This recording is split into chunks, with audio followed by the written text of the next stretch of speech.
Okay, so the iPhone 13 mini. Even though the iPhone 14 has been released, I think the mini is still a great phone. And now that I've used this for 9 months, I want to talk a bit about the battery life so far. Is it as bad as they say?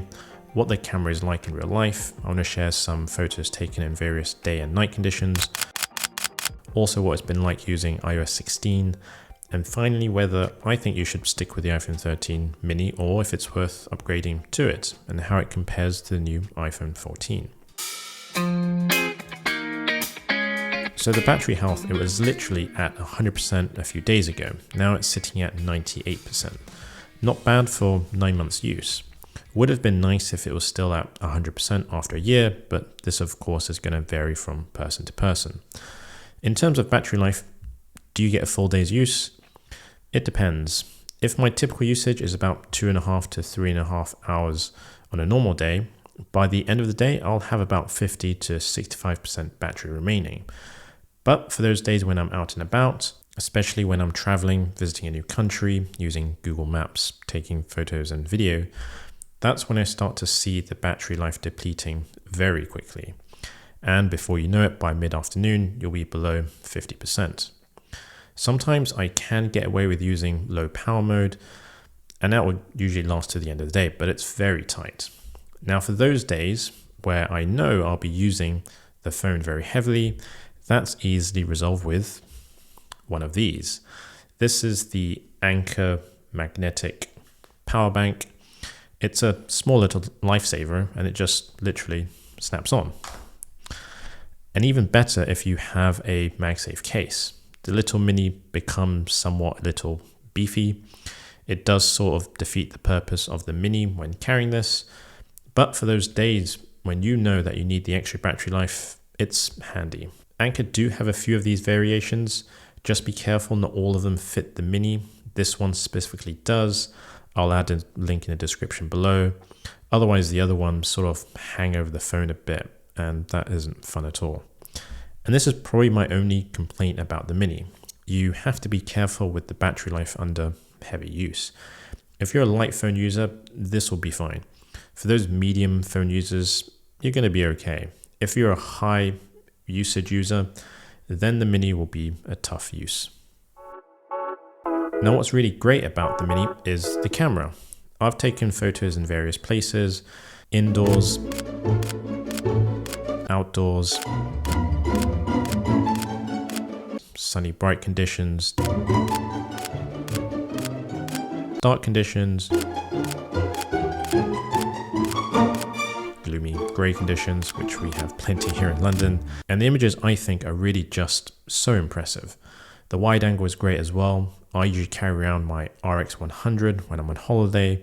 Now with this, I find myself reaching for the iPhone much more. The colors, the sharpness, the clarity of the images really capture the moment.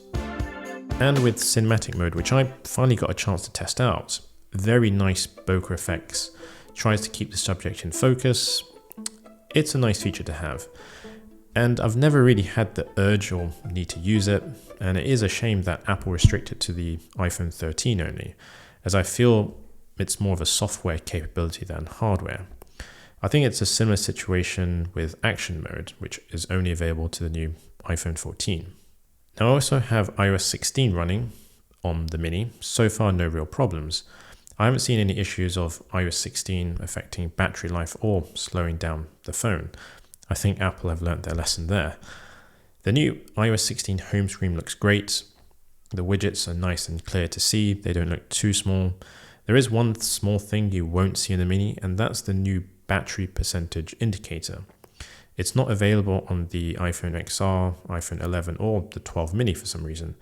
But at the time of recording this, it has been reported that the battery percentage indicator will appear on the next iOS 16.1 release. So depending on when you're watching this, it may not be a problem. So is it worth sticking with the iPhone 13 mini or upgrading to it now that the iPhone 14 is released? As usual, it all depends. I think if you're coming from an older generation iPhone and you want a small form factor and you're naturally not a heavy usage phone user and you want great photos and video in a compact form, then this is a great time to get the 13 mini. And Apple are still selling the Mini on their website for a bit cheaper as well. And if you compare the 13 Mini alone to the new 14 and 14 Plus, you get the same XDR display, the same camera system, the same A15 chip. The iPhone 14 does have a slightly larger sensor, and you get one additional GPU core, and it has crash detection, but that's about it. I think the iPhone 14 suits more to those that are upgrading for a much older generation and want the latest features. Or better yet, save some money and go for the standard 13 or 13 Pro models. Otherwise, if you have the 13 Mini and you're happy with it, stick with it. For me, I don't need the latest and greatest phone unless I see a discount or a good deal. Aside from that, the 13 Mini pretty much does everything I need. Everything else is a nice to have, and it'll probably last me another 2 years or so. Alright, that's it for now. Thanks for watching, and I'll see you next time round.